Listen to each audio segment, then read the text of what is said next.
Hello everyone, માદેવર to all. તમારું સ્વાગત છે મારી ચેનલ ગુજરાતી ઝાયકા હબમાં. આજે હું સ્પેશિયલ તમારા માટે લઈને આવી છું શિયાળાની ફેવરેટ, બધાની ફેવરેટ એવી આઈટમ ઘઉંના લોટની ખીચીના પાપડ. જુઓ તમે કેટલો સરસ પાપડ આપણો બનીને રેડી છે. પરફેક્ટ ખીચીનું માપ, પરફેક્ટ ટેસ્ટ અને એકદમ સરસ. કેટલો નાનો પાપડ હતો ને કેટલો સરસ મોટો એવો સરસ શેકાઈને રેડી છે. જુઓ તમે આપણો ઘઉંના લોટની ખીચીમાંથી બનાવેલો ઘરનો પાપડ, જે શિયાળામાં બધાની ખૂબ જ ફેવરેટ આઈટમ છે. તો ચાલો ફટાફટ જોઈ લઈએ કઈ રીતે બને છે આ. એ પહેલા જો મારી ચેનલને હજી સુધી તમે સબસ્ક્રાઇબ ન કરી હોય તો પહેલા સબસ્ક્રાઇબ કરજો અને બેલ આઇકન પર ક્લિક કરવાનું ભૂલશો નહીં, એટલે મારા કોઈ પણ નવા વિડીયોની નોટિફિકેશન સૌથી પહેલા તમારા સુધી પહોંચે. તો ફટાફટ શીખી લઈએ કઈ રીતે બને છે ઘઉંના લોટની પરફેક્ટ ખીચી અને ખીચીના પાપડ.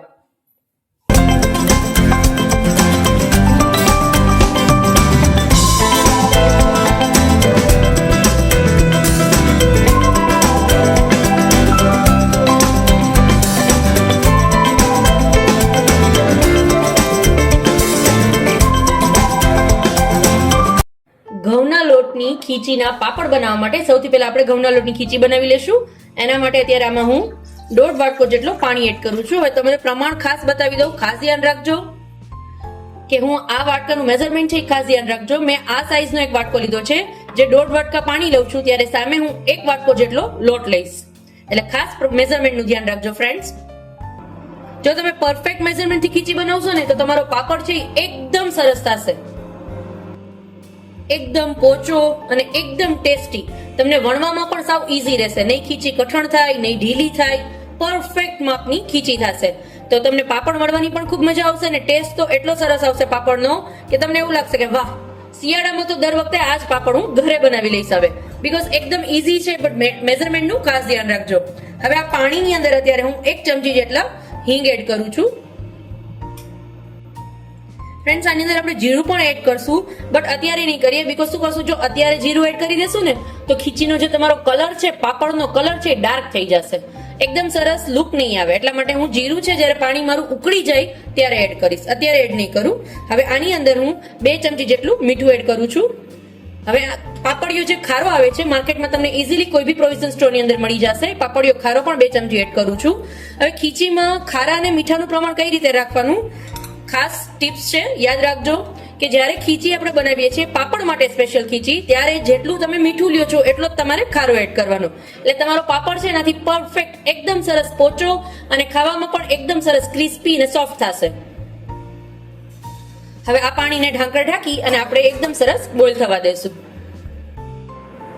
આપણે એક વખત ચેક કરી લઈએ. મારું પાણી છે એ એકદમ સરસ ઉકળી ગયું છે. હવે એની અંદર હું 1 ચમચી જેટલું હવે આ સ્ટેજ પર જીરું એડ કરીશ, 1 થી 1.5 ચમચી જેટલું. તમને જેવો ટેસ્ટ પસંદ હોય એટલું તમે એડ કરી શકો છો. અને આ પાણીને જીરું એડ કર્યા પછી એકદમ સરસ મિક્સ કરી લેશું અને હજી એને 2 થી 3 મિનિટ માટે એકદમ સરસ બોઇલ થવા દેશું. બીકોઝ પાણી જેટલું બોઇલ થશે એટલો ખારો છે એ એકદમ સરસ મિક્સ થઈ જશે પાણીની અંદર, એટલે હજી આને 2 થી 3 મિનિટ માટે બોઇલ કરીશ. અને બીજી એક વાત ફ્રેન્ડ્સ, તમારે જ્યારે પણ પાપડ છે એ તમારે મશીનની અંદર કરવું હોય, પાપડનું જે મશીન આવે છે એની અંદર તમારે પાપડ કરવા હોય તો આ જે ખીચીનું પ્રમાણ છે, જે મેં પાણીનું પ્રમાણ તમને કીધું, એનાથી થોડું પાણી તમારે થોડું આમ થયું વધારે નાખવાનું, એટલે હજી એનાથી ખીચી ઢીલી થશે. એટલે વધુ જો ખીચી ઢીલી હશે તો તમે ઇઝીલી મશીનની અંદર પાપડ કરી શકશો, એકદમ આછા પાપડ. જો તમારે જાડા પાપડ જોતા હોય તો તમે આ પ્રમાણની આ માપથી પણ ખીચી બનાવશો તો પણ તમે મશીનની અંદર કરી શકશો. મેં અત્યારે અહીંયા 1 વાટકો લોટ લીધો હતો તો એની સામે અત્યારે 1.5 વાટકા જેટલું પાણી એડ કરેલું છે ખીચી માટે. તો તમારે જ્યારે એનાથી થોડી ઢીલી ખીચી બનાવી છે તો તમારે એની અંદર 1.5 વાટકા જેટલું પાણી લેવાનું, આ પ્રમાણ વધારે રાખવાનું પાણીનું. મારું પાણી છે એકદમ સરસ બોઇલ થઈ ગયું છે. જો તમે જીરું પણ એકદમ સરસ પાણીની અંદર મિક્સ થઈ ગયું છે. હવે એની અંદર આપણે આપણો જે લોટ છે, જે મેં પ્રમાણ તમને કીધું હતું એ રીતે લોટ એડ કરશું. પણ એના માટેની એક ટિપ્સ છે, જો તમે એક સાથે બધો લોટ અત્યારે હાઈ ફ્લેમ પર મારું જે મેં મૂકેલું છે પાણી એ બોઇલ થાય છે એમાં હું એડ કરી દઈશ ને તો શું થશે, ખીચીમાં છે એ ચણી પડી જશે. જે નાની નાની ગોરીંડી આવે લોટની, હા, એ ચણી પડી જશે તો પાપડમાં મજા નહીં આવે, વણવાની પણ અને ટેસ્ટમાં ખાવામાં પણ. તો હવે એના માટે શું કરવાનું, એક ટિપ્સ છે, ફ્લેમ બંધ કરી દેવાનો પાણી જે બોઇલ થતું હોય એ નોર્મલ થઈ જાય પછી એની અંદર તમારે બધો લોટ એડ કરી દેવાનો. અને જો એમ પણ ન ફાવે તો શું કરવાનું કે ફ્લેમ સાવ સ્લો રાખી અને થોડા થોડા પ્રમાણમાં ચમચાની મદદથી લોટ એડ કરવાનું અને પછી તમારે એને ચલાવવાનું. એક જ કન્સિસ્ટન્સીમાં ચલાવજો એટલે એકદમ સરસ તમારી ખીચી રેડી થઈ જશે. એક જ સાઈડ આ રીતે.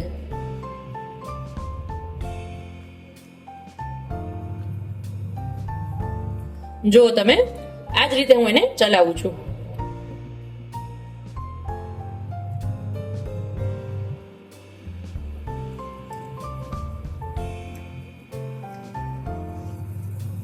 એક જ સાઈડ આ રીતે કન્સિસ્ટન્સ ચલાવવાનું એટલે તમારી ખીચી છે એકદમ સરસ બનીને રેડી થઈ જશે. હવે ફ્લેમ હજી ચાલુ નથી કરવાનો, બંધ જ રાખવાનો અને એકદમ સરસ લોટમાં પેલા પાણી જે છે એ મિક્સ કરી લેવાનું. એકદમ સરસ. એટલે શું થશે, તમારે એક પણ ચણી નહીં પડે લોટની અંદર.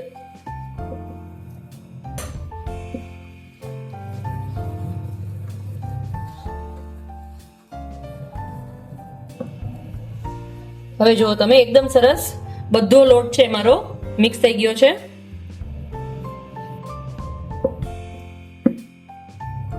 હવે આને ઢાંકી અને ખીચીને આપણે 3 થી 4 મિનિટ માટે લો ફ્લેમ પર પકાવશું. ઢાંકણ ઢાંકી અને 3 થી 4 મિનિટ માટે આને લો ફ્લેમ પર સ્ટાર્ટ કરી દઈશ. એનાથી શું થશે, તમારી ખીચી છે એકદમ સરસ પાકી જશે. અને તમને જો ખીચી તમે ક્યારે વણી ના હોય, ફર્સ્ટ ટાઈમ ટ્રાય કરવાના હો ઘરે, તો હું તમને એનો પાપડ વણીને પણ બતાવીશ કે પ્લેન સરફેસ પર કેવી રીતે તમે ઇઝીલી પાપડ એનો વણી શકો છો. તો વિડીયોને લાસ્ટ સુધી જોજો, વચ્ચેથી સ્કીપ ન કરશો. ફ્રેન્ડ્સ, શિયાળાને લગતી ઘણી બધી આઈટમ મેં તમારી સાથે શેર કરી છે. એમાં સ્પેશિયલ બાળકો માટે મેં તમારી સાથે એક આઈટમ શેર કરેલી છે જે ખજૂર કટોરી છે, જેની અંદર ખજૂર પણ છે, ડ્રાય ફ્રૂટ્સ પણ છે અને એકદમ સરસ ડિલિશિયસ અને ક્રન્ચી ટેસ્ટ આવે એના માટે એક સિક્રેટ ઇન્ગ્રેડિયન્ટ પણ એની અંદર મેં એડ કરેલું છે. તો ખજૂર કટોરી જરૂરથી ઘરે બાળકોને બનાવજો. વિડીયોની લિંક ડિસ્ક્રિપ્શનમાં આપી દઈશ. અને હમણાં રિસન્ટલી જ મેં 3 ટાઈપ્સ ઓફ પીઝાનો વિડીયો શેર કરેલો છે. 3 અલગ અલગ જાતના પીઝા બનાવેલા છે, ઘરના જ બનાવેલા છે. એમાં પીઝાનો જે સ્પેશિયલ ટમેટો કેચઅપ છે એ પણ ઘરે બનાવેલો છે. એકદમ હેલ્ધી અને પ્રોટીનથી ભરપૂર એવો પીઝાનો ટમેટો કેચઅપ પણ ઘરે બનાવેલો છે. સાથે સાથે પીઝાનો જે શેઝવાન સોસ હોય છે એ પણ ઘરે બનાવેલો છે, જેને પીઝા સોસ પણ તમે કહી શકો છો. અને પીઝાનું ટોપિંગ પણ. હવે 3 અલગ અલગ જાતના પીઝા છે. એમાં સૌથી પહેલા એક પીઝા છે જે વેજ પીઝા છે, માર્ગેરિટા પીઝા, ઓલવેઝ કિડ્સનો ફેવરેટ, અને સાથે સાથે તંદૂરી પીઝા. એ 3 અલગ અલગ જાતના પીઝા, એક જ ટોપિંગ, અલગ અલગ ડિફરન્ટ ટેસ્ટ, એક જ સોસ, બટ ખૂબ જ ડિલિશિયસ લુકની સાથે ટેસ્ટ પણ પરફેક્ટ. તો તમે ઘરે જરૂરથી ટ્રાય કરજો. અમારી ખીચી છે એ એકદમ સરસ પાકી ગઈ છે. હવે આપણે આનો પાપડ વણીને તમને બતાવી દઉં. તમે જ્યારે પહેલો પાપડ વણતા હો ત્યારે તમારે શું કરવાનું, આ રીતે વેલણ ઉપર ફરતું ઓઇલ લગાવી લેવાનું અને સાથે સાથે તમે જેની પર પાપડ તમારે વણવો છે, અત્યારે મારી પાસે આ પાપડનો સ્પેશિયલ ડબ્બો છે જેમાં હું આ રીતે પ્લેન સરફેસ હોય છે. હવે તમારી પાસે એવો કોઈ પાટલો હોય અથવા એ ન હોય, પાપડનો ડબ્બો પણ ન હોય, તો તમે થાળીની ઉપર પણ આ રીતે વણી શકો છો એકદમ સરસ.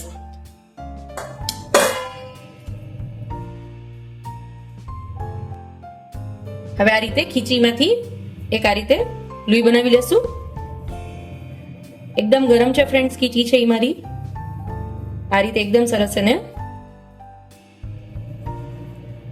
પેલા હાથની મદદથી થોડું આવું મસળી લેવાનું.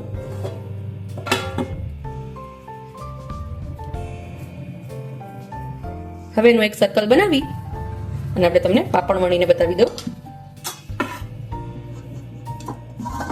સાવ હળવે હાથે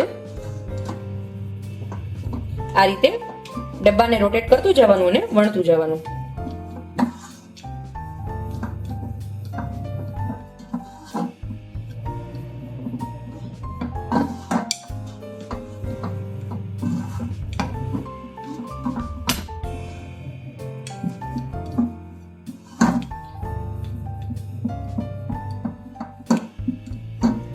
સાવ લાઈટ હાથ, બહુ એને પ્રેસ નહીં કરવાનું, વજન નહીં દેવાનું, બીકોઝ એકદમ સોફ્ટ હોય છે ખીચી ગરમ ગરમ.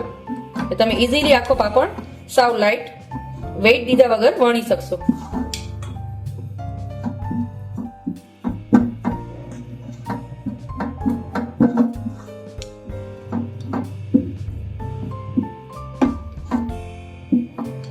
મારો પાપડ છે એ વણીને રેડી છે. હવે એને આપણે આ રીતે જો તમે છે ને એકદમ ડિલિશિયસ અને છે ને બનાવવો ઈઝી. જોઈ લો ફ્રેન્ડ્સ, મારા બધા પાપડ છે મેં વણીને આ રીતે રેડી રાખેલા છે. તમને બતાવી દઉં.